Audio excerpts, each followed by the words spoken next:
اور سال، یہ تمام کی تمام چیزیں ہمیں یاد رکھنی ضروری پڑتی ہیں۔ اب اسی کو ہم لوگ تاریخ کہتے ہیں اور اسی کو تقویم کہتے ہیں۔ تاریخ اور تقویم اس مہینے، سال اور دن کا نام ہے۔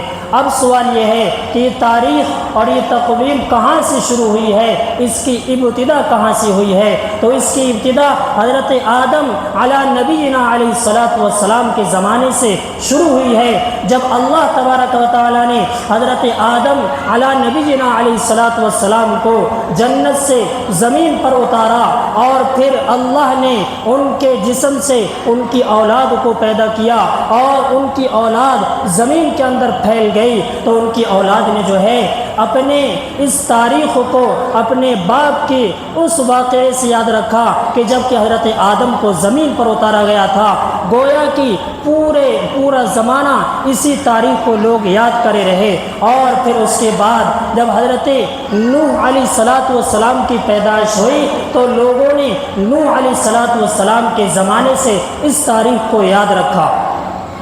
پھر اس کے بعد نوح علیہ الصلاۃ والسلام کے بعد پھر اللہ تبارک و تعالیٰ نے حضرت نوح علیہ الصلاۃ والسلام کی بہت زیادہ عمر دی تھی، تقریباً 950 برس انہوں نے دین کی دعوت دی ہے۔ پھر ان کی قوم نے نہیں مانا، تو ان کی قوم پر اللہ تبارک و تعالیٰ کا عذاب آیا، تو قوم نے اپنے اس عذاب آنے سے تاریخ کو یاد رکھا۔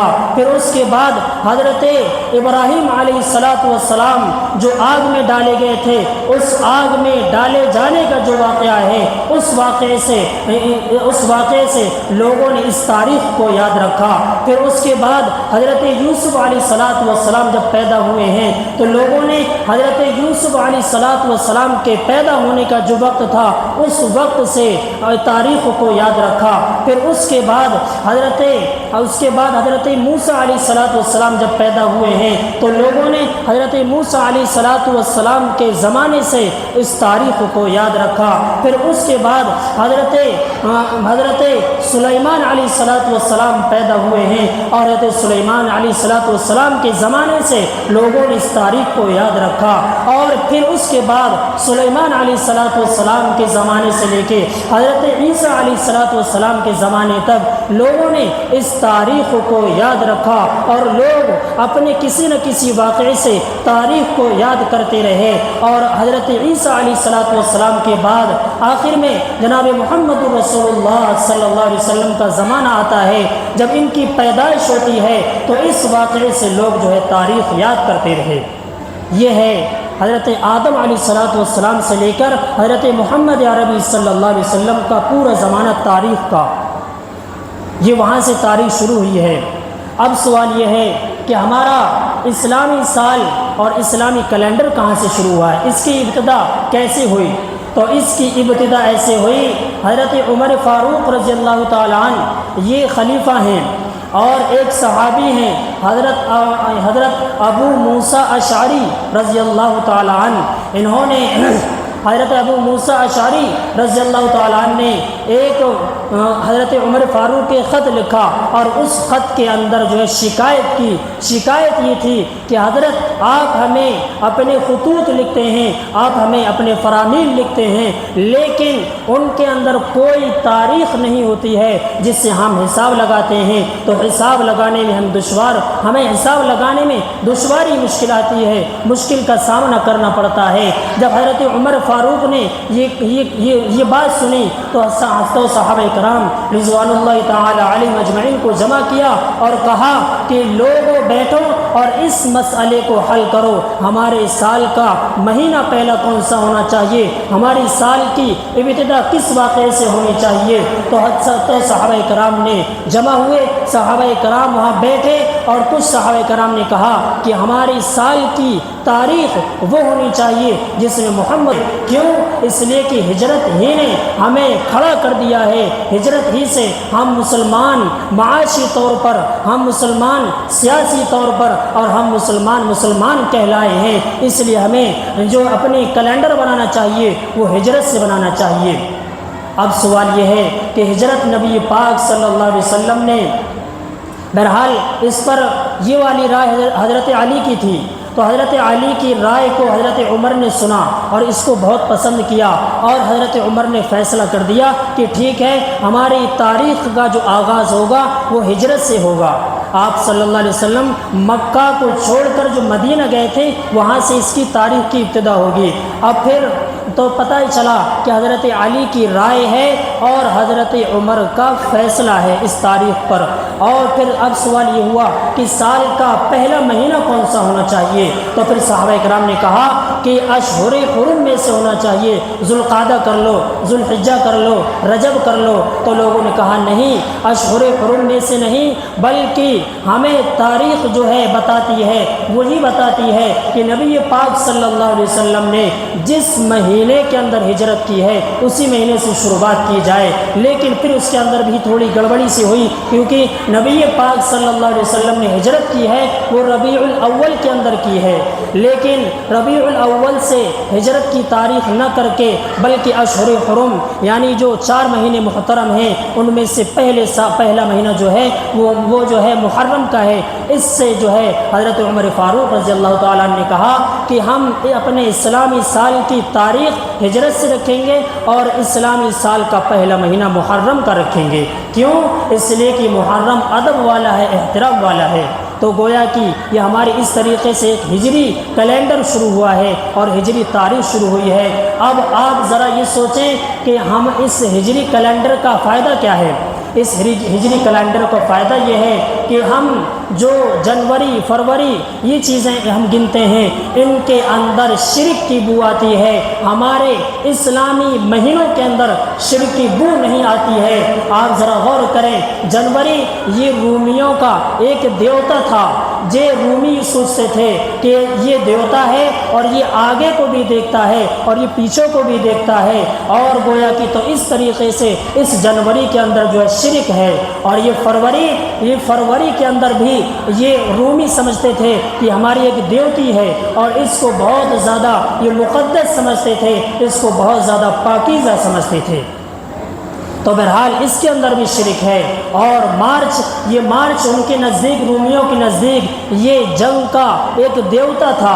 یہ سمجھتے تھے رومی کہ ہمیں اس دیوتا کی وجہ سے ہی ہم جنگ ہاریں گے یا پھر جنگ جیتیں گے۔ تو گویا کہ سال کے پورے مہینوں میں جنوری فروری کے اندر جو ہے شرک کی بو آتی ہے، لیکن ہمارے اسلامی مہینوں کے اندر آپ کو کسی بھی اعتبار سے کوئی شرک کی بو نہیں آئے گی۔ محرم پہلا مہینہ ہے، مانا ادب والا، احترام والا ہے۔ ایسے ہی سفر ہے، ربیع الاول ہے۔ تو گویا کہ پہلی خوبی ہماری اس ہجری کیلنڈر کی یہ ہے کہ اس میں کوئی بھی کسی بھی اعتبار سے شرک کی بو نہیں آتی ہے۔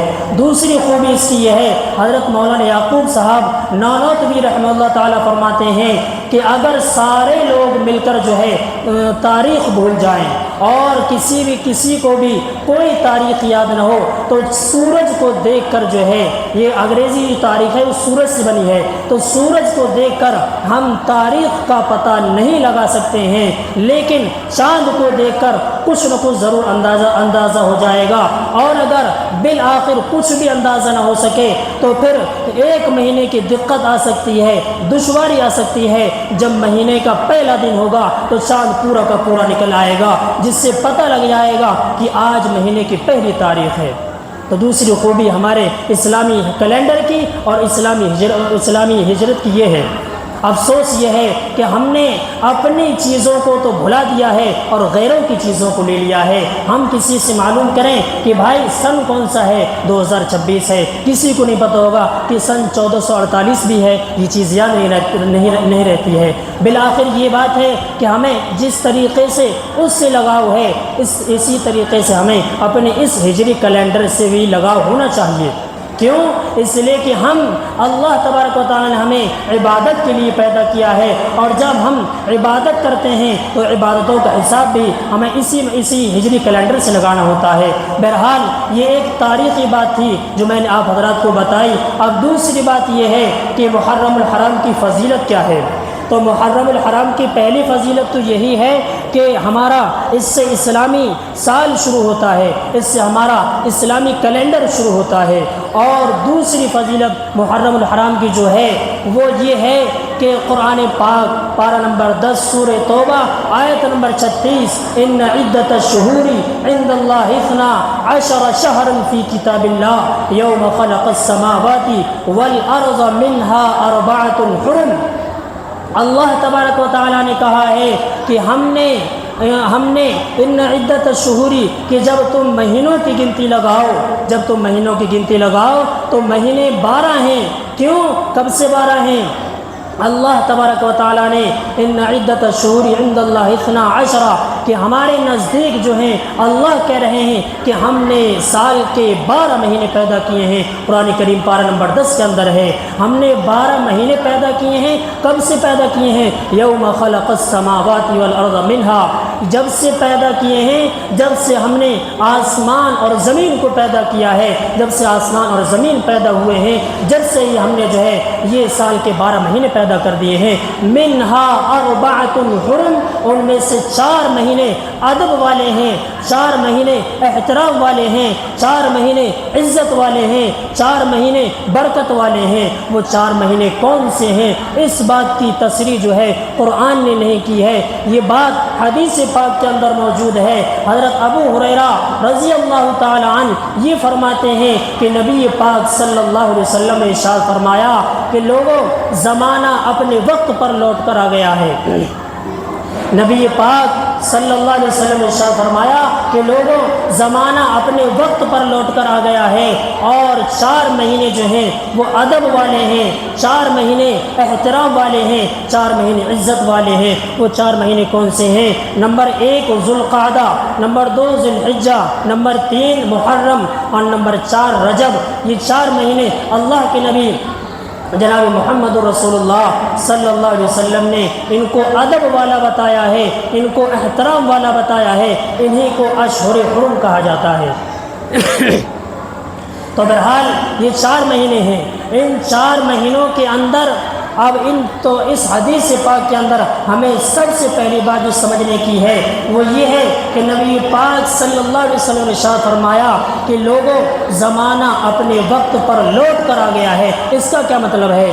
نبی پاک صلی اللہ علیہ وسلم جس سال یہ حج کے لیے گئے ہیں اس سال قدرتی طور پر ذوالحجہ کا مہینہ تھا، تو اللہ کے نبی نے کہا کہ لوگ زمانے جاہلیت میں جو کام کرتے تھے، یعنی زمانے جاہلیت میں لوگ اس مہینے کو ادب والا بتاتے تھے، اس مہینے کو احترام والا بناتے تھے، اور اس کی شکل یہ تھی کہ زمانے جاہلیت میں لوگ لڑائی جھگڑے اس مہینے کے اندر بند کر دیتے تھے۔ اس مہینے کے اندر وہ کوئی لڑائی جھگڑا نہیں کرتے تھے۔ تو پھر جب لڑائی جھگڑا نہیں کرتے تھے لیکن وہ ایک کام کرتے تھے، وہ کام یہ کرتے تھے کہ مہینے کو ہی بدل دیتے تھے۔ وہ کہتے مثلا کیا نام ہے، یہ محرم کا مہینہ ہے اور اس کی آج 9 تاریخ ہے، تو وہ اگر ان کو لڑائی کرنی ہوتی تھی تو وہ یہ کہتے تھے کہ یہ محرم کا مہینہ نہیں ہے بلکہ یہ دوسرا مہینہ ہے، تو گویا کہ وہ پورے مہینے کو بدل دیتے تھے۔ تو اللہ کے نبی نے اعلان کر کے بتا دیا کہ نہیں لوگوں، زمانہ اپنے وقت پر آ گیا ہے لوٹ کر، اب سال کا پہلا مہینہ محرم سے شروع ہوگا اور سال کا آخری مہینہ ذوالحجہ کا ہوگا۔ یہ بات ہے کہ زمانہ اپنے وقت پر لوٹ کر آ گیا ہے۔ تو 2 فضیلتیں ہوئیں۔ تیسری فضیلت محرم الحرام کی یہ ہے، علامہ ابن رجب حنبلی یہ کہتے ہیں کہ جناب رسول اللہ صلی اللہ علیہ وسلم نے اس مہینے کا نام شہر اللہ رکھا ہے۔ شہر اللہ کے معنی ہے کہ یہ مہینہ اللہ کا مہینہ ہے۔ اب سوال یہ ہے کہ مہینے تو سارے اللہ تبارک و تعالیٰ کے ہیں، تو پھر اس کو جناب رسول اللہ صلی اللہ علیہ وسلم نے شہر اللہ کیوں کہا ہے؟ تو اس کی وجہ یہ ہے کہ جب کسی کو بڑا بنانا ہوتا ہے، جب کسی کا احترام کرانا ہوتا ہے تو اس کی نسبت بڑے کی طرف کر دیتے ہیں۔ جیسے ایک آدمی کے 12 بیٹے ہوں اور 12 بیٹوں میں سے کسی کو کوئی خوبی ہو تو اس خوبی کو گنا کر کہتے ہیں ارے یہ تو فلاں کا بیٹا ہے، یہ تو فلاں کا بیٹا ہے۔ تو جب یہ کہتے ہیں تو اس کا ادب ہو جاتا ہے، اس کی نسبت جو ہے اس کے باپ کی طرف ہو جاتی ہے۔ ایسے ہی اللہ تبارک و تعالیٰ کی طرف اس کی نسبت ہے، تو گویا کہ اللہ تبارک و تعالیٰ کا مہینہ ہے، جناب رسول اللہ صلی اللہ علیہ وسلم نے بتایا ہے۔ چوتھی فضیلت اس محرم الحرام کی یہ ہے، امام ابو بکر جساس رحمہ اللہ تعالیٰ فرماتے ہیں کہ اگر کوئی آدمی اس مہینے کے اندر کوئی نیک کام کرتا ہے تو اللہ تبارک و تعالیٰ اس کو دوسرے مہینوں کے اندر بھی اس کو نیک کام کرنے کی توفیق دے دیتے ہیں، اور اگر کوئی انسان ان مہینوں کے اندر کوئی برے کام سے بچتا ہے تو اللہ تبارک و تعالیٰ اس کو دوسرے مہینوں کے اندر بھی برے کام سے بچا لیتے ہیں، گناہوں سے بچا لیتے ہیں۔ یہ امام ابو بکر جساس رحمہ اللہ تعالیٰ فرماتے ہیں۔ پانچویں فضیلت اس محرم الحرام کی یہ ہے، حضرت حسن بصری رحمہ اللہ تعالیٰ فرماتے ہیں کہ اللہ تبارک و تعالیٰ نے اشہر حرم سے سال کا شروع کیا ہے اور اشہر حرم پر ہی سال کو ختم کیا ہے۔ اشہر حرم ہم نے بتائے 4 مہینے ہیں، تو ان 4 مہینوں میں سے پہلا مہینہ محرم کا ہے، تو محرم سے سال کا شروعات ہوتی ہے، اور ذوالحجہ یہ سال کا آخری مہینہ ہے، اس پر سال پورا ہو جاتا ہے۔ تو اللہ تبارک و تعالیٰ نے سال کا ابتدا بھی اشہر حرم سے کیا ہے اور سال کا آخر بھی اشہر حرم پر کیا ہے۔ اور ایک چھٹی فضیلت حضرت حسن بصری رحمہ اللہ تعالیٰ فرماتے ہیں، قرآن کریم پارہ نمبر 30 اللہ تبارک و تعالیٰ نے ارشاد فرمایا والفجر ولیال عشر، اللہ تبارک و تعالیٰ نے فجر کے وقت کی قسم کھائی ہے، قسم ہے فجر کے وقت کی۔ رئیس مفسرین جو سردار ہیں، مفسرین تفسیر کرنے والوں کے جو سردار ہیں، ان میں حضرت ابن عباس رضی اللہ تعالیٰ عنہ وہ فرماتے ہیں کہ اس فجر کی قسم جو اللہ تبارک و تعالیٰ نے کھائی ہے، یہ فجر کی قسم، یہ ایک محرم الحرام کی جو فجر ہے اس کی قسم اللہ تبارک و تعالیٰ نے کھائی ہے۔ پارہ نمبر 30 کے اندر والفجر، اس سے ایک محرم الحرام کی فضیلت اور زیادہ ثابت ہوتی ہے۔ تو بہرحال میں نے یہ آپ کی خدمت میں محرم الحرام کی فضیلت بتائی ہے 6۔ اب تیسری بات جو بتانی ہے وہ یہ ہے کہ ہمیں اس مہینے کے اندر کیا کام کرنے ہیں۔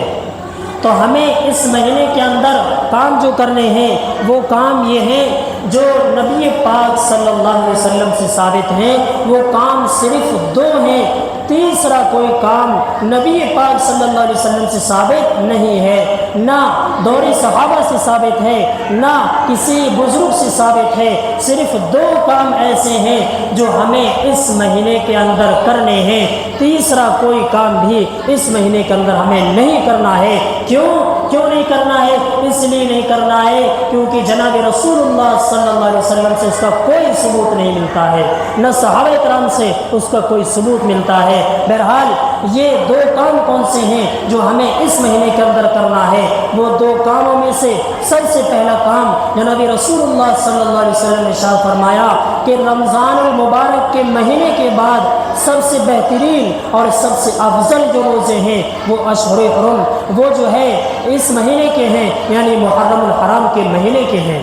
تو سب سے پہلا کام ہمیں حدیث سے جو ملا ہے، سب سے پہلا کام جو جناب رسول اللہ صلی اللہ علیہ وسلم سے ہمیں جو ملا ہے وہ روزے رکھنا ہے۔ ملا علی قاری رحمہ اللہ تعالیٰ یہ فرماتے ہیں کہ اس حدیث مبارک سے پورے مہینے میں کوئی بھی انسان اگر کوئی بھی روزہ رکھ لیتا ہے تو پھر اس کو جو ہے ثواب ملے گا، اس کو فضیلت حاصل ہو جائے گی۔ لیکن ایک اور حدیث ہے جناب رسول اللہ، ایک اور حدیث ہے جس کے راوی حضرت ابو ہریرہ رضی اللہ تعالیٰ عنہ، جناب رسول اللہ صلی اللہ علیہ وسلم نے ارشاد فرمایا کہ جس آدمی نے 10 محرم جو کل ہے نا 10 محرم الحرام، اس کی فضیلت ہے۔ جناب رسول اللہ صلی اللہ علیہ وسلم نے ارشاد فرمایا کہ جس آدمی نے 10 محرم الحرام کو روزہ رکھا تو میں اللہ سے امید کرتا ہوں کہ اللہ تبارک و تعالی اس کے 1 سال کے گناہوں کو بخش دیں گے، 1 سال کے گناہوں کو معاف فرما دیں گے۔ اب دیکھیے ہم تو ہر وقت گناہوں کے اندر لت پت رہتے ہیں، ہم نیکیاں بہت کم کرتے ہیں، ہم گناہ بہت زیادہ کرتے ہیں، تو کیوں نہ ایک ایسا کام بھی کر لیا جائے جس سے اللہ جناب رسول اللہ صلی اللہ علیہ وسلم اللہ سے امید لگا رہے ہیں کہ اللہ تبارک و تعالیٰ سے مجھے امید ہے کہ اللہ 1 دن کا روزہ رکھنے سے ہی 1 سال کے گناہ معاف فرما دیں گے۔ لیکن نبی پاک صلی اللہ علیہ وسلم نے ارشاد فرمایا کہ صرف 10 محرم الحرام کا روزہ نہ رکھو، اس میں یہود کی مشابہت ہے، بلکہ 10 محرم الحرام کے ساتھ 1 تاریخ اور ملا لو، 10 اور 11 کا کر لو یا پھر 9 اور 10 کا کر لو۔ تو ہم جو ہے کل بھی روزہ رکھ لیں اور پرسوں بھی روزہ رکھ لیں، تو اس سے جو ہے کیا فائدہ ہوگا؟ اس کا فائدہ یہ ہے کہ 1 سال کے گناہ جو ہے اللہ تبارک و تعالی بخش دیں گے، معاف فرما دیں گے۔ تو پہلا کام جس کا ثبوت نبی پاک صلی اللہ علیہ وسلم سے ملا وہ روزہ رکھنے کا ملا، اور دوسرا کام جو نبی پاک صلی اللہ علیہ وسلم سے ثابت ہے، جس کا ثبوت نبی پاک صلی اللہ علیہ وسلم سے جا کر ملتا ہے، وہ ہے 10 محرم الحرام جو کل ہے، اس 10 محرم الحرام کے اندر 10 محرم الحرام کے دن اپنے گھر والوں پر، اپنے اہل و عیال پر جو ہے کھانے پینے کی چیزوں میں وسعت کر دینا۔ اگر انسان ہر روز چٹنی سے کھانا کھاتا ہے تو اس دن جو ہے کوئی سبزی بنا لے، اگر انسان ہر روز سبزی بناتا ہے تو اس دن کوئی سالن اچھا بنا لے۔ اس اعتبار سے جو ہے کھانے پینے کی چیزوں میں وسعت کرنا، یہ نبی پاک صلی اللہ علیہ وسلم سے اس مہینے کا دوسرا کام ملتا ہے۔ اب اس کی فضیلت کیا ہے، اس کا تجربہ کون کہتے ہیں؟ حضرت سفیان ابن عیینہ ہیں، یہ صحابی ہیں، یہ کہتے ہیں کہ ہم نے اس حدیث پر 60 سال کا تجربہ کیا ہے، ہم نے اس حدیث پر 60 سال عمل کیا ہے، ہم نے ہر سال اپنے مال کے اندر برکت ہوتی دیکھی ہے، ہم نے ہر سال جب ہم نے اہل و عیال پر وسعت کی ہے تو اللہ تبارک و تعالیٰ نے ہمارے مال کے اندر پوری سال وسعت رکھی ہے، فراخی رکھی ہے۔ تو دوسرا کام بتایا کہ اس مہینے کے اندر جو ہے اپنے اہل و عیال پر کھانے پینے کی چیزوں میں وسعت کرنا ہے۔ اس وسعت کرنے سے فائدہ یہ ہوگا کہ اللہ تبارک و تعالیٰ پورے سال اس کے مال میں، اس کی ہر چیز میں جو ہے برکت دیں گے۔ دوسرے ایک اور صحابی ہیں، ایک اور تابعی ہیں، وہ ابراہیم بن منتشر نام ہے ان کا۔ ابراہیم بن منتشر یہ کہتے ہیں کہ ہم نے اس حدیث پر جو ہے 50 سال کا تجربہ کیا ہے، ہم نے اس حدیث کو 50 سال لگاتار اس پر عمل کیا ہے، اور 50 سال جو ہے 50-60 سال بھی ہمارے رزق کے اندر برکت ہوئی ہے، اللہ تبارک و تعالیٰ نے ہمارے رزق کے اندر جو ہے فراخی کی ہے۔ تو یہ 2 کام ہیں جو ہمیں اس مہینے کے اندر کرنا ہے، اور ان کا ثبوت جناب رسول اللہ صلی اللہ علیہ وسلم سے ہمیں حدیثوں کے ذریعے ملتا ہے۔ اب ہمیں ان کے علاوہ کوئی تیسرا کام جن کا ثبوت جناب رسول اللہ صلی اللہ علیہ وسلم سے نہیں ہے۔ بہرحال یہ 3 باتیں ہو گئی۔ اب ایک چوتھی اور آخری بات یہ ہے کہ ہمیں اس مہینے کے اندر کیا کام ایسے ہیں جو نہیں کرنے چاہیے، تو ان میں سب سے پہلا کام جو ہے وہ ہے تعزیہ نہ نکالنا۔ کیوں؟ اس لیے کہ تعزیہ یہ بدعت ہے، اور ہر بدعت جو ہے یہ جہنم میں لے جانے والی ہے۔ بدعت کے پہچاننے کا ایک طریقہ یہ ہے کہ جو کام جناب رسول اللہ صلی اللہ علیہ وسلم کے زمانے میں نہ ہوا ہو، جو کام صحابہ کرام کے زمانے میں نہ ہوا ہو، اور پھر وہ کام دوسرے لوگوں کے زمانے میں ہو گیا ہو، تو یہ کام بدعت کہلائے گا۔ اب ذرا تعزیے کو ہم اٹھا کر دیکھتے ہیں، تو تعزیہ سب سے پہلے معین الدین، یہ ایک بادشاہ ہے، اس نے سن 352 ہجری کے اندر سب سے پہلا تعزیہ منایا تھا، اور صحابہ کرام کا دور تو بہت پہلے ختم ہو چکا ہے۔ اب دیکھیے نہ صحابہ کرام کے دور سے یہ کام شروع ہوا ہے اور نہ ہی نبی پاک صلی اللہ علیہ وسلم سے اس کا ثبوت ملتا ہے۔ کیوں؟ اس لیے کہ 352 ہجری کے اندر سب سے پہلا تعزیہ نکالا گیا ہے، اور یہ نکالنے والا انسان یہ شیعہ تھا، شیعہ عقیدے کا رکھنے والا تھا۔ اس لیے ہمیں یہ کام ہرگز نہیں کرنا چاہیے، اور ایسی مجلسوں کے اندر بھی ہمیں شرکت نہیں کرنا چاہیے۔ کیوں؟ اس لیے کہ جناب رسول اللہ صلی اللہ علیہ وسلم نے ارشاد فرمایا کہ جو آدمی جس مجلس کے اندر شرکت کرتا ہے وہ اسی مجلس کا شمار کیا جاتا ہے۔ آپ حضرات ماشاءاللہ یہاں مسجد کے اندر بیٹھے ہوئے ہیں تو گویا کہ آپ کا شمار اس مسجد کی جو مجلس لگی ہوئی ہے اس میں شمار ہے۔ ایسے ہی اگر خرافات کی کوئی مجلس ہوگی تو اس میں آپ کا شمار ہوگا۔ اس لیے نہ ایسی مجلس میں شرکت کرنی ہے اور نہ یہ تعزیہ والا کام کرنا ہے۔ ہمارے ملک ہندوستان کے اندر یہ تعزیہ کب آیا؟ ہمارے ملک ہندوستان کے اندر سن 801 ہجری کے اندر، سن 801 ہجری کے اندر امیر تیمور لنگ یہ بادشاہ گزرا ہے، یہ بھی شیعوں کی طرح عقیدہ رکھتا تھا۔ اس نے سب سے پہلا جو ہے تعزیہ یہاں پہ ہندوستان کے اندر منایا ہے۔ اب آپ ذرا غور کریں، اتنے سالوں کے بعد جو ہے 800 سال کے بعد یہ کام شروع ہوا ہے، تو یہ کام بدعت نہیں ہے تو کیا ہے پھر یہ؟ اس لیے ہمیں اس کام سے بچنا چاہیے۔ اور دوسرا کام جو ہم اس مہینے میں کر بیٹھتے ہیں وہ یہ ہے کہ ہم غم مناتے ہیں، ماتم کرتے ہیں۔ ہمیں نہ ماتم کرنا چاہیے اور نہ ہی ہمیں غم منانا چاہیے۔ کیوں؟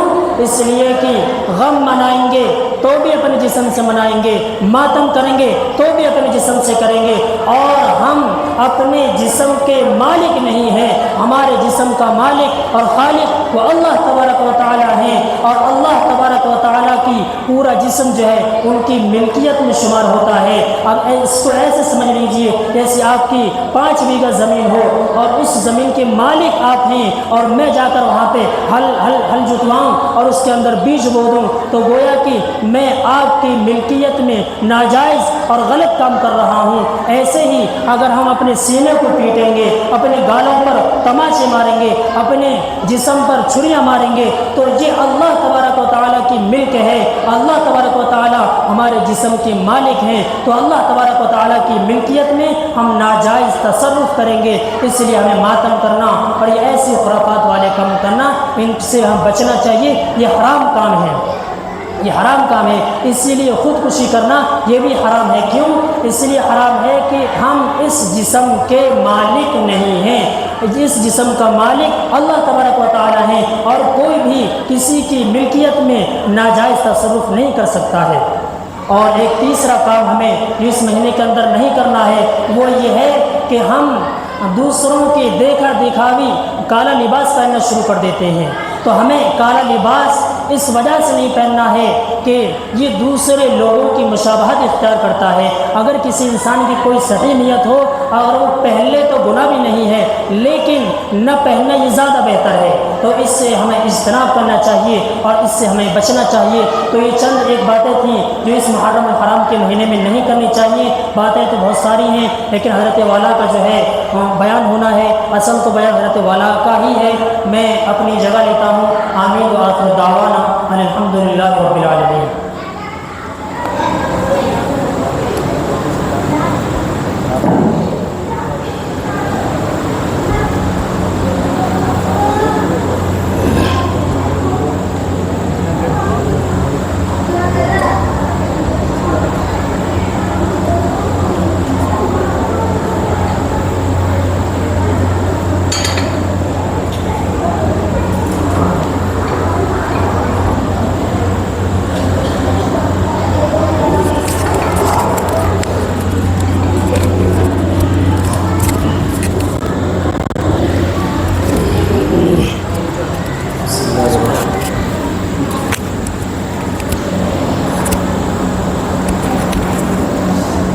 بسم اللہ الرحمن الرحیم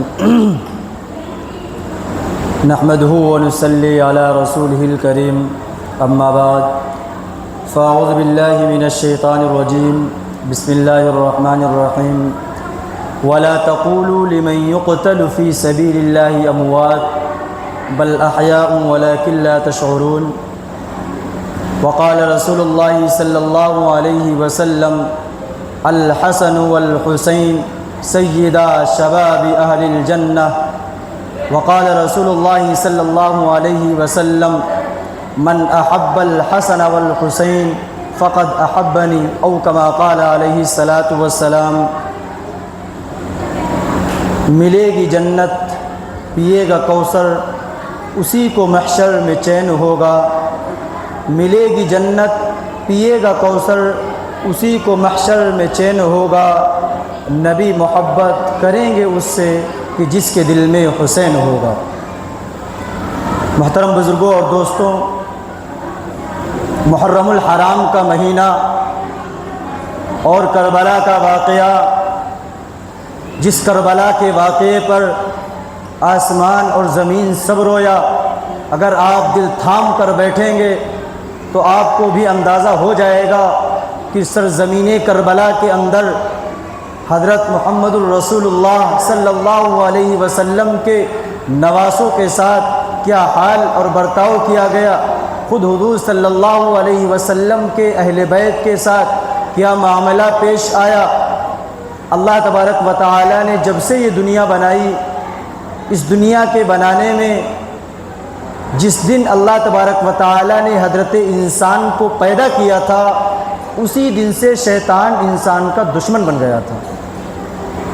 تو ظاہر سی بات ہے، جب شیطان انسان کا دشمن اسی دن سے بن گیا اور وہ دشمنی سے مقابلہ کرتا رہا اور وہ کہیں نہ کہیں کسی نہ کسی مقابلے میں کامیاب اور کامران بھی ہوتا رہا، اللہ تبارک و تعالی نے قرآن مقدس کے اندر فرمایا وَهَدَيْنَاهُ النَّجْدَيْنِ کہ ہم نے تمہارے لیے دو راستے بنائے، ایک صراط رحمان ہے، ایک صراط شیطان ہے۔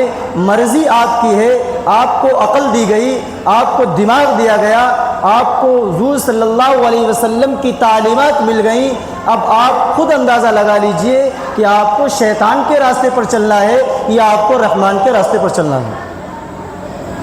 لیکن بیچ کا درجہ، جس کے بارے میں سب سے خطرناک درجہ جو ہے وہ ہے جس کے بارے میں قرآن مقدس نے کہا ان المنافقین فی الدرک الاسفل من النار، کہ جہنم کے اندر سب سے نچلا طبقہ جو دیا جائے گا جہنم کے عذاب کا، وہ منافق کا ہوگا۔ کیوں؟ کیونکہ منافق یہ سب سے بڑا دشمن اور یہ اندرونی دشمن ہوتا ہے۔ ہمارے اور آپ کے کچھ کھلے دشمن ہوں گے، کچھ دوست بھی ہوں گے، لیکن ہم اور آپ فیصلہ کر سکتے ہیں کون دشمن ہے کون دوست ہے۔ لیکن یہاں پر مقابلہ معائنہ کرنا اور کسی انسان منافق کے بارے میں سمجھنا بڑا دشوار ہو جاتا ہے۔ اسی لیے کسی شاعر نے کہا ہے کہ حج کیا کعبہ کا، گنگا کا اسنان بھی، خوش رہے رحمان بھی، راضی رہے شیطان بھی، یعنی یہ منافق کی علامت ہے کہ سب کو راضی لے کر کے چلنا ہے۔ تمہارے منہ پر تمہاری کہتے ہیں، ان کے منہ پر ان کی کہتے ہیں۔ اب آئیے اصل معاملے کی طرف چلتے ہیں۔ کربلا کے اندر سب سے بڑی غداری کا اگر ثبوت ملتا ہے تو یہ واقعہ کربلا کے اندر ملتا ہے کہ کربلا والوں نے حضرت محمد الرسول اللہ صلی اللہ علیہ وسلم کے نواسوں کے ساتھ کیسا معاملہ کیا۔ ہم اور آپ اور پورا سماج اور دنیا کے اکثر و بیشتر لوگ اس بات سے نادان ہیں یا اس بات کو بتایا نہیں جاتا کہ کربلا کے اندر کتنے افراد شہید ہوئے تھے۔ ہم اور آپ صرف اور صرف یہی جانتے ہیں کہ حضرت حسین کو شہید کر دیا گیا، بس۔ لیکن ایک بڑا ظلم تاریخ کا یہ ہوا کہ علماء کرام کے حوالے سے بھی اور خود ہم نے جاننے کی کوشش نہیں کی کہ معاملہ کیا تھا۔ تو آئیے اس واقعے کی طرف لے چلتے ہیں۔ وقت کی قلت ہے، بتانا تو بہت کچھ چاہیے تھا لیکن وقت ساتھ نہیں دیتا، اس لیے میں مختصراً آپ کے سامنے چند باتیں رکھوں گا۔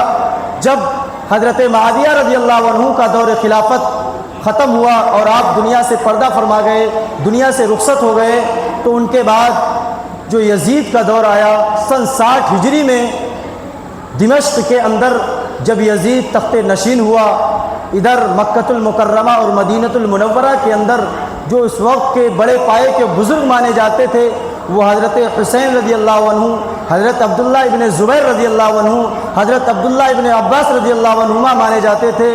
جب یزید نے ادھر اپنے تخت کو سنبھالا تو فوراً اس نے اپنے قاصد روانہ کیے ادھر مدینۃ المنورہ کے اندر جو اس وقت کا گورنر تھا، اس وقت کا لیڈر تھا، وہ عتبہ بن ولید تھا۔ اس کے نام کے ایک خط لکھا گیا کہ فوراً سب سے پہلے حضرت عبداللہ ابن زبیر کو بلایا جائے، حضرت حسین رضی اللہ عنہ کو بلایا جائے، ان کو بلا کر کے میرے ہاتھ پر بیعت کرنے پر مجبور کیا جائے۔ لیکن حضور صلی اللہ علیہ وسلم کے نواسوں کا یہ حال نہیں تھا، وہ کسی ظالم کے ہاتھ پر بیعت نہیں کر سکتے تھے۔ بات ساری یہیں سے شروع ہوتی تھی جب عتبہ بن ولید نے حضرت حسین رضی اللہ عنہ کو رات کے تاریکی وقت میں بلایا اور اس بات پر مجبور کیا کہ آپ کو ہمارے ہاتھ پر بیعت کرنی پڑے گی، کیونکہ مجھے یزید نے گورنر بنایا ہے، میرے ہاتھ پر بیعت کرنا یزید کے ہاتھ پر بیعت کرنا ہے۔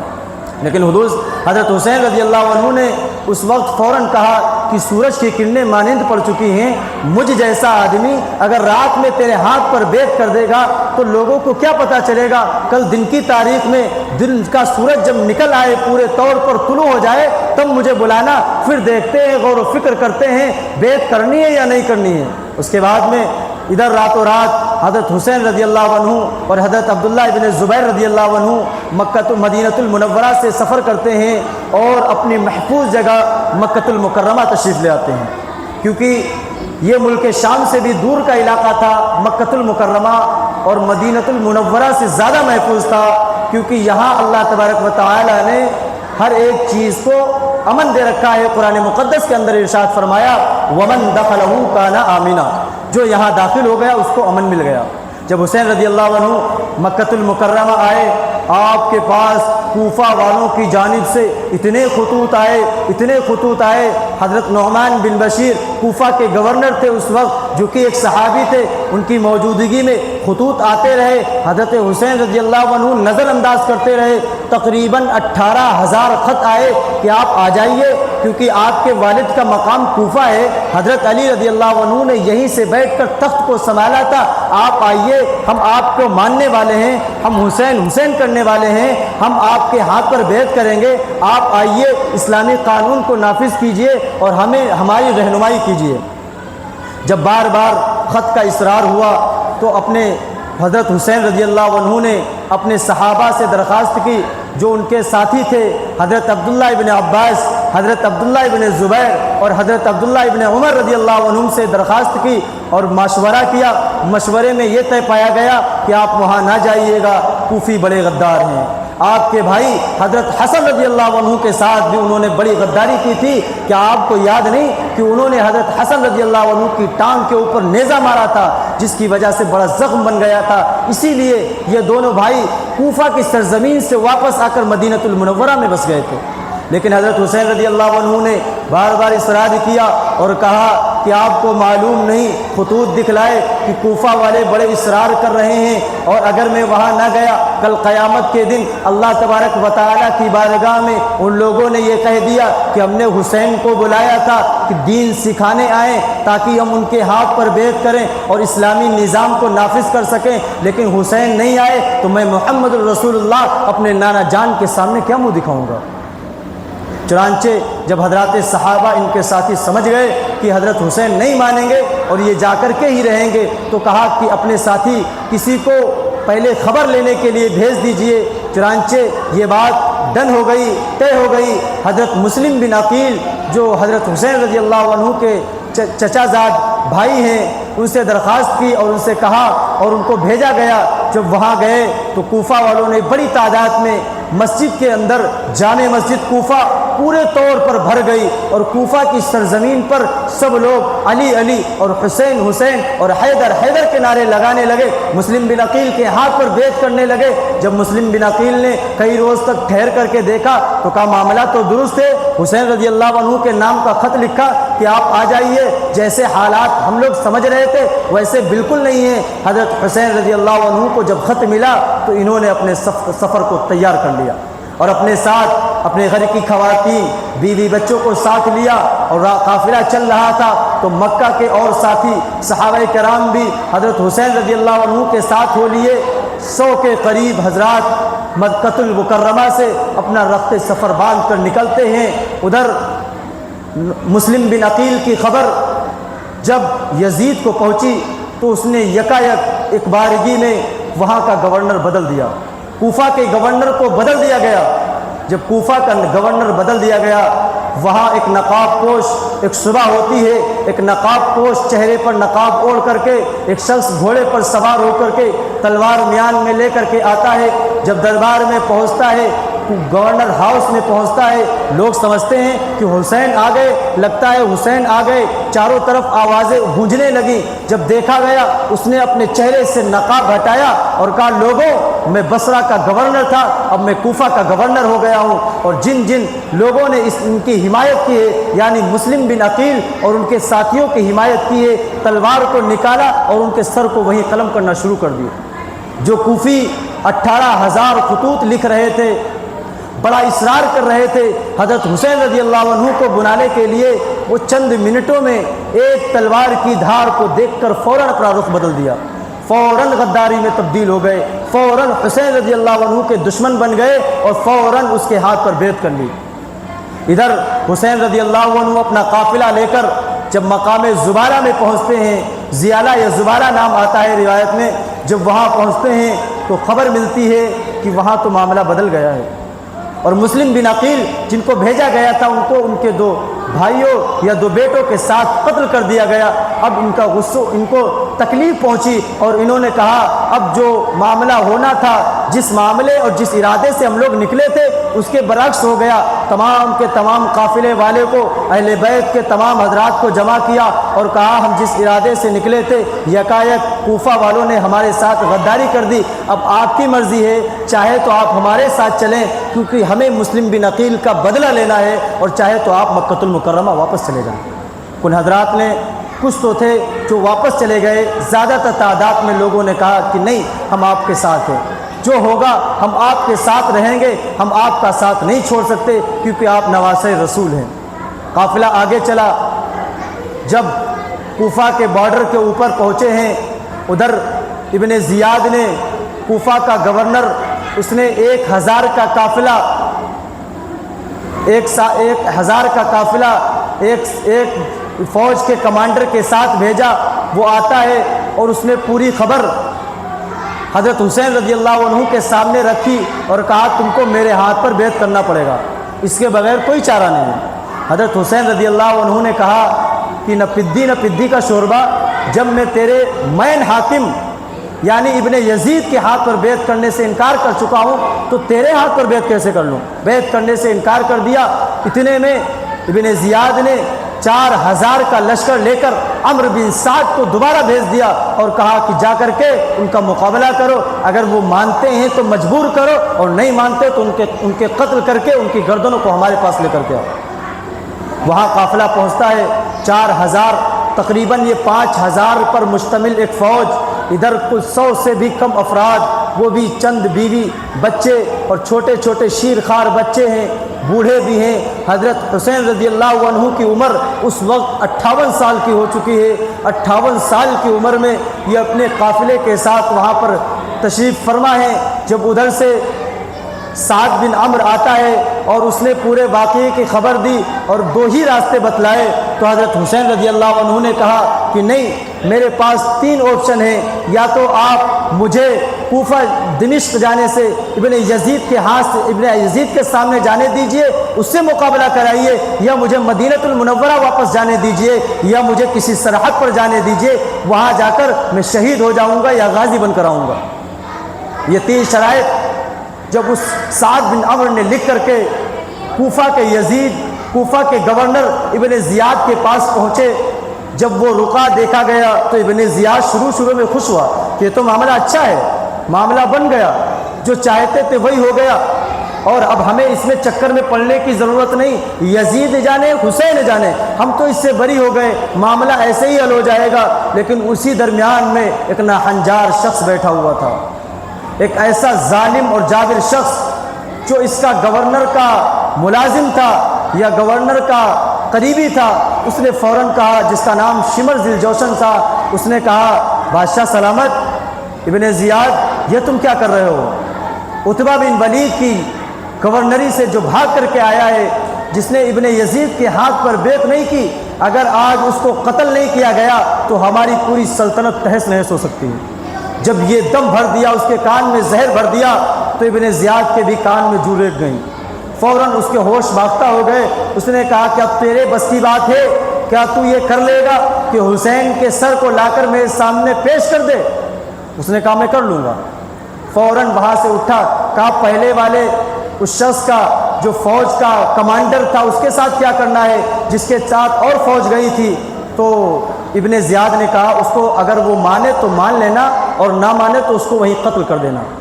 جب پہنچا ہے وہاں پر اس نے دیکھا، سعد بن عمر نے تو سمجھ گیا کہ معاملہ تو کچھ اور ہے، یہاں تو معاملے کا حل ہونا تھا، یہاں تو فیصلہ ہونا تھا، یہ اور فوج لے کر کے شمر ذی الجوشن آ رہا ہے، اب تو لگتا ہے میری زندگی کا آخری وقت آ گیا۔ ادھر حر بن یزید جو پہلے 1000 کا لشکر لے کر کے آیا تھا، اس کے دماغ میں جو رینگ گئی، اس نے لوگوں کو مخاطب کر کے کہا کہ تم کس کے خون کے پیاسے ہو گئے، تم کس کے خون کے پیاسے ہو گئے، تم کس کو قتل کرنے چلے ہو؟ وہ حسین جس کے بارے میں اللہ کے رسول صلی اللہ علیہ وسلم نے کہا تھا الحسن والحسین سیدا شباب اہل الجنہ، کہ حسن اور حسین جنت کے جوانوں کے سردار ہیں۔ اگر تم ان کو شہید کرو گے کل قیامت کے دن رسول اللہ کو کیا منہ دکھاؤ گے؟ لیکن اس کے اندر جو لالچ تھا وہ یہ تھا اگر میں نے ان کا سر قلم کر دیا تو ہو سکتا ہے مجھے گورنری کا تخت مل جائے۔ اس تخت کے لالچ میں ان چند نوجوانوں کے سامنے پیر جما کر کے کھڑا ہو گیا۔ 9 محرم الحرام کا دن تھا۔ حضرت حسین رضی اللہ عنہ نے جب دیکھا کہ بات بنتے نظر نہیں آ رہی تو حضرت حسین رضی اللہ عنہ نے کہا ٹھیک ہے، آج کی رات مجھے اور مہلت دے تاکہ میں اللہ کی بارگاہ میں عبادت کر لوں، استغفار کر لوں، گھر والوں سے کچھ معاملے کا مشورہ کر لوں، اور اس کے بعد میں کل تجھے معاملے کا حل بتاؤں گا۔ رات ہوئی، رات کا اسی درمیان حضور صلی اللہ علیہ وسلم حضرت حسین رضی اللہ عنہ کے خواب میں 2 مرتبہ آ چکے تھے اور خوشخبری سنا چکے تھے۔ خواب یہ تھا کہ میں نے رسول اللہ صلی اللہ علیہ وسلم کو دیکھا ہے، وہ بار بار یہ کہہ رہے ہیں حسین تمہارا میرے پاس آنے کا وقت قریب آ گیا۔ وہ سمجھ چکے تھے کہ میرا وقت قریب آ گیا ہے۔ اسی درمیان بیٹھے بیٹھے حضرت حسین رضی اللہ عنہ کی آنکھ لگ گئی۔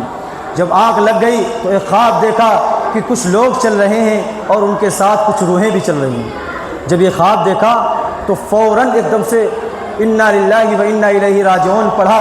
آپ کے 3 معصوم بیٹے علی الاوسط، علی الاکبر اور علی الاصغر یہ فوراً پاس میں بیٹھے تھے۔ علی الاکبر نے کہا ابا جان کیا معاملہ پیش آ گیا؟ آپ نے استرجاع پڑھا۔ حضرت حسین رضی اللہ عنہ نے کہا معاملہ ہی کچھ ایسا ہے۔ اس بیٹے نے کہا کیا ابا جان ہم لوگ حق پر نہیں ہیں؟ حضرت حسین رضی اللہ عنہ نے کہا کیوں نہیں، ہم تو بالکل حق پر ہیں۔ تو اس ننھے اور منھے بیٹے نے کہا ابا جان پھر گھبرانے کی ضرورت نہیں، میں خون کا آخری قطرہ تک آپ کا اور اپنا دفاع کرنے کے لیے تیار ہوں۔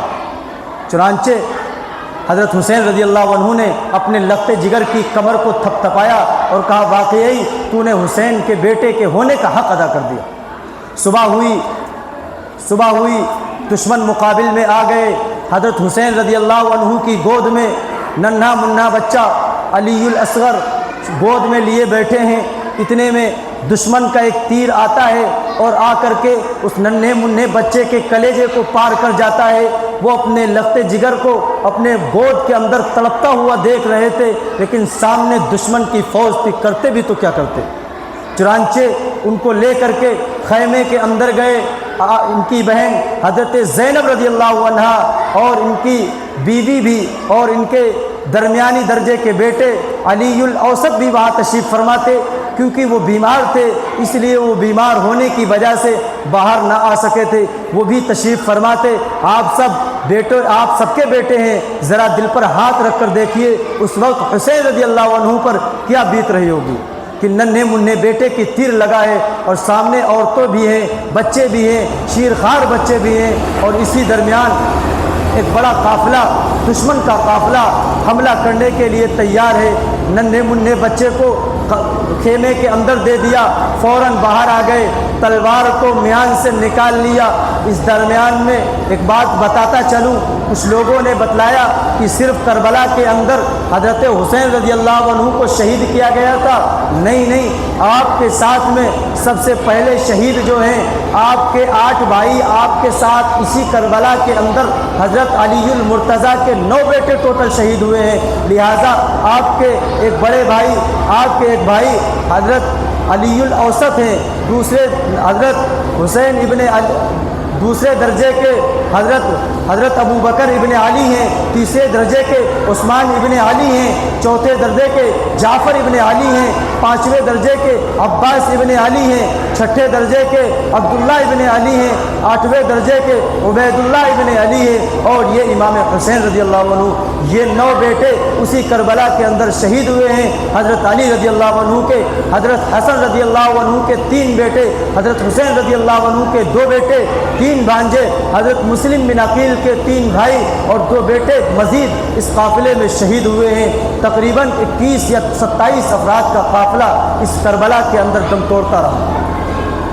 جب شہید کر دیا گیا، حضرت حسین رضی اللہ عنہ کی نماز کا وقت آیا، صلاۃ الخوف ادا کر رہے تھے، دشمن کو یہ راس نہ آیا کہ آپ کا سر سجدے میں باقی رہے، اس نے آ کر کے حملہ کر دیا اور آپ کا سر مبارک جسم سے جدا کر دیا۔ اس کے بعد حضرت حسین رضی اللہ عنہ نے اپنے گھر والوں کو تلقین کی ہوئی تھی کہ کچھ بھی ہو جائے، اگرچہ میں شہید کر دیا جاؤں لیکن اپنا پردہ نہیں چھوڑنا، اپنا خیمہ نہیں چھوڑنا۔ کربلا کی تاریخ کو اگر 2 باتوں میں بند کیا جائے تو صرف وہ 2 باتیں یہ ملتی ہیں، ایک طرف سجدہ ہے، دوسری طرف پردہ ہے۔ جو سجدہ اور پردہ دونوں کا اہتمام کرنے والا ہے وہ واقعتاً سچا پکا حسینی ہے۔ چنانچہ جب حسین رضی اللہ عنہ کے جسم کو سر سے الگ کر دیا گیا اور آپ کے سر مبارک کو کوفہ تک لے جایا گیا، پورے قافلے کو لے جایا گیا، ابن زیاد کے سامنے سر مبارک کو پیش کیا گیا، بڑی وہاں پر شور شرابے ہوئے، ہنگامے ہوئے۔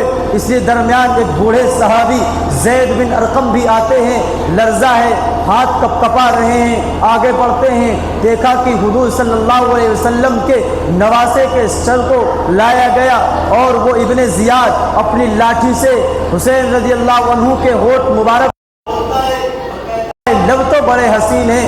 ابن زیاد کے اسی بات پر ان بوڑھے صحابی مسلم حضرت زید بن ارقم نے فوراً کہا، او ظالم، تجھے شرم نہیں آتی؟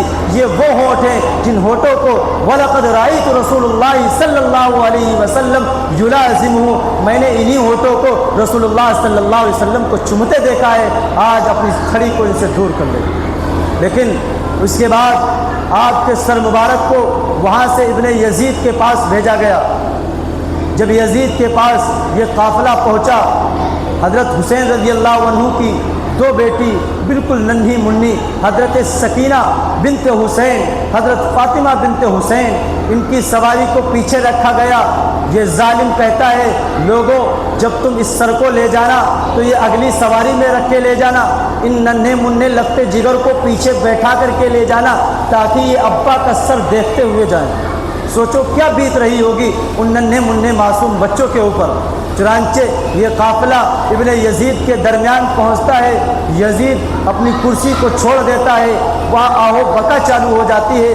یہ ننھی منھی دونوں بیٹیاں اپنے باپ کے چہرے کو آخری مرتبہ دیکھ رہی تھی۔ اپنے روایت میں آتا ہے کہ بڑی نہیں تھی، بہت چھوٹی چھوٹی تھی، مجمع بڑا تھا، تو ان لوگوں نے کرنا کیا شروع کیا، اپنے پنجوں کے بل کھڑے ہو کر اپنے والد جان، اپنے ابا جان کے سر مبارک کو دیکھ رہی تھی۔ سوچو ان ننھے منھے بچوں پر کیا گزر رہی تھی۔ ابن یزید کی بیوی کو جب یہ معاملہ پتہ چلا تو وہ اندر سے دوڑتی ہوئی بنا دوپٹہ لیے ہوئے درمیان میں آ گئی اور کہا، او کمبخت، تو نے یہ ان کے ساتھ کیا یہ رسول اللہ صلی اللہ علیہ وسلم کے گھر والوں کے ساتھ تو نے یہ کیا معاملہ کر دیا، تو نے ان کے ساتھ یہ ظلم کیوں کیا؟ وہ کہتا ہے، ایک اوڑھنی دیتا ہے، اوڑھ لو، اندر جاؤ، ہم ان کے ظلم کا بدلہ لیں گے۔ لیکن وقت گزرتا گیا، ان ظالموں نے بدلہ نہیں لیا۔ یہ قافلہ وہاں پھر ان کے اہل بیت کے ساتھ میں اچھا برتاؤ تو کیا گیا، لیکن ابن یزید نے جو ظلم کیا وہ ظلم یہ تھا کہ اس نے حسین رضی اللہ عنہ کی شہادت کا بدلہ نہیں لیا۔ اتنے سارے صحابہ اور اتنے سارے اہل بیت کو اس سرزمین پر کربلا میں شہید کر دیا گیا۔ اس کے بعد حضرت حسین رضی اللہ عنہ کے جسم مبارک کو وہی پڑا ہوا دیکھ کر دوسرے دن اہل غامریہ کے چند لوگوں نے آ کر کے جنازہ پڑھا اور آپ کے جسم مبارک کو وہی دفن کر دیا گیا۔ لیکن اللہ تبارک و تعالی بدلہ لیتا ہے۔ قرآن مقدس کے اندر اللہ تبارک و تعالی نے فرمایا ان بطش ربک لشدید، کہ تمہارے رب کی پکڑ بہت سخت ہے۔ جب اللہ تعالیٰ بدلہ لینے پر آتے تو چھوڑتے نہیں۔ اسی ابن زیاد کے بعد ابن مختار سقفی آیا، مختار سقفی کے بعد مصعب بن عمیر آیا، اس کے بعد ملک بن عبد المروان آیا۔ جب وہ تخت نشین ہوا اس نے کہا کہ لوگوں مجھے بتلاؤ کہ یہاں کا معاملہ کیا ہے، یہاں کے حالات کیا ہیں۔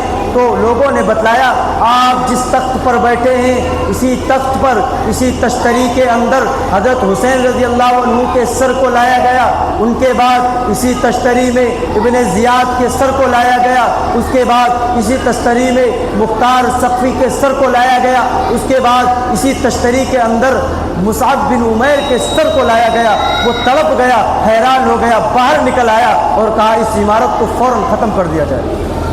یہ قافلہ وہاں سے مدینۃ المنورہ واپس آ گیا اور آپ کے درمیانی بیٹے جو امام زین العابدین ہیں ان سے آپ کی نسل مبارک چلی ہوئی۔ بات تو بہت کچھ بتلانے کو تھی لیکن وقت مختصر ہے، بتلاؤں کیا، کلیجہ چیر کر رکھ دوں یا کیا کروں سمجھ میں نہیں آتا ہے۔ میں اپنی بات کو یہیں پر ختم کروں گا، وقت بھی ہو رہا ہے، رہا چمن تو پھول کھلیں گے، رہی زندگی تو پھر ملیں گے۔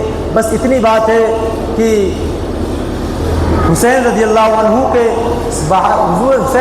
عنہ کی شہادت سے ہمیں اور آپ کو جو سبق لینا چاہیے وہ صرف یہی سبق ہے کہ سجدے کو بھی باقی رکھنا ہے اور پردے کو بھی باقی رکھنا ہے۔ اللہ تعالی ہمیں اور آپ کو کہنے سننے سے زیادہ عمل کی توفیق عطا فرمائے۔ دعا ہوگی، آپ حضرات توجہ کے ساتھ تھوڑی دیر اور بیٹھے رہیں، اس کے بعد انشاءاللہ جائیں گے۔ آیا مولانا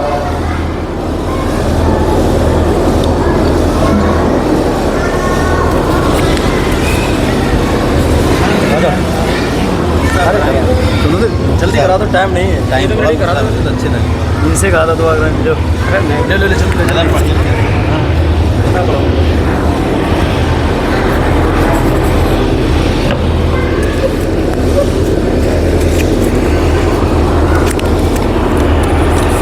درود شریف پڑھ لو۔ آواز آ رہی ہے؟ درود شریف پڑھ لو۔ اللہم صلی علی محمد وعلی آل محمد کما صلیت علی ابراہیم وعلی آل ابراہیم انک حمید مجید۔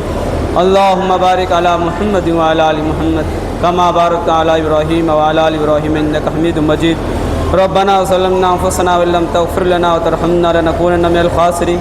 ربنا آتنا فی الدنیا حسنہ وفی الآخرۃ حسنہ وقنا عذاب النار۔ اے رب العالمین ہمارے گناہوں کو معاف فرما، اے رب العالمین ہم پر اپنا رحم و کرم فرما۔ اے رب العالمین گناہ کرتے میں نہ رات کو چھوڑتے ہیں نہ دن کو چھوڑتے ہیں، رب العالمین ہر وقت گناہ کرنے میں مشغول رہتے ہیں۔ اے رب العالمین تو اپنے رحم و کرم سے ہمیں گناہوں سے بچنے کی توفیق عطا فرما۔ اے رب العالمین اس پروگرام کے اندر جو باتیں سنی ہیں اے رب العالمین تو اس کے اندر ہمیں عمل کرنے کی اور یاد رکھنے کی توفیق عطا فرما۔ اے رب العالمین جو بات جن حضرات نے کہی ہیں اے رب العالمین تو ان کا اچھا بہتر بدلہ دینا۔ اے رب العالمین تو ان کے علم و عمل میں خوب ترقی عطا فرمانا۔ اے رب العالمین ہمیں اس پر عمل کی توفیق عطا فرما۔